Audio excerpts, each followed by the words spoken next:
Pour commencer, quelques mots sur le MRAP, le Mouvement contre le racisme et pour l'amitié entre les peuples, organisation qui a été fondée par des résistants, des déportés, rescapés, par des justes, qui n'ont d'ailleurs jamais revendiqué l'étiquette de juste.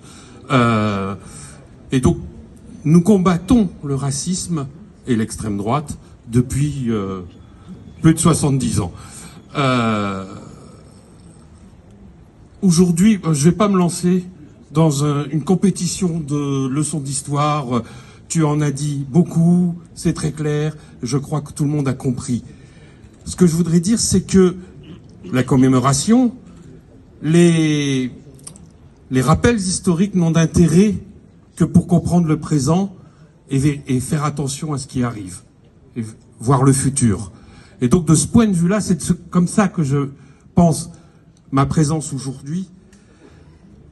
Ça fait déjà quelques années que nous voyons ressurgir des formes de racisme, l'antisémitisme, la haine anti-asiatique, la haine anti-noire, la haine anti-arabe, anti-tzigane bien sûr. C'est d'ailleurs même la forme de racisme la plus développée aujourd'hui en France. Les chiffres de la CNCDH sont indubitables là-dessus. Dès que vous sortez de Paris, c'est la haine la plus prégnante.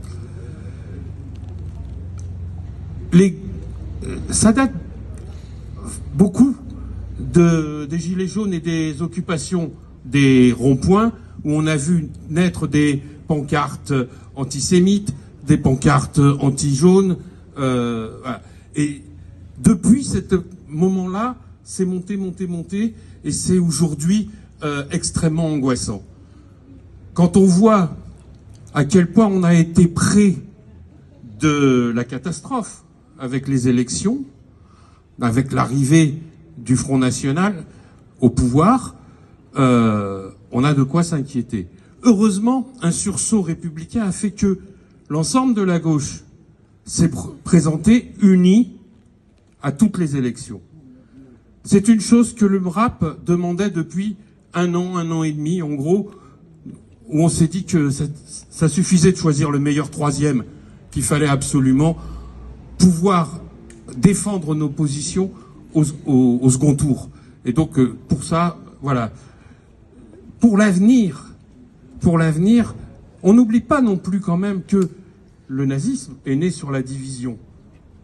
Et que, aujourd'hui, il faut absolument que l'unité empêche l'extrême droite et les idées d'extrême droite. Parce que, Rassemblement National, Messiotti, etc., cette pénétration des idées d'extrême droite, qu'on pourrait même penser à être arrivé quelque peu au pouvoir aujourd'hui, voilà, c'est ça qu'il faut combattre aujourd'hui. Et les leçons du passé, c'est de préparer l'avenir. Merci beaucoup, et c'est d'ailleurs bien comme ça qu'on le conçoit toujours, puisque ce rassemblement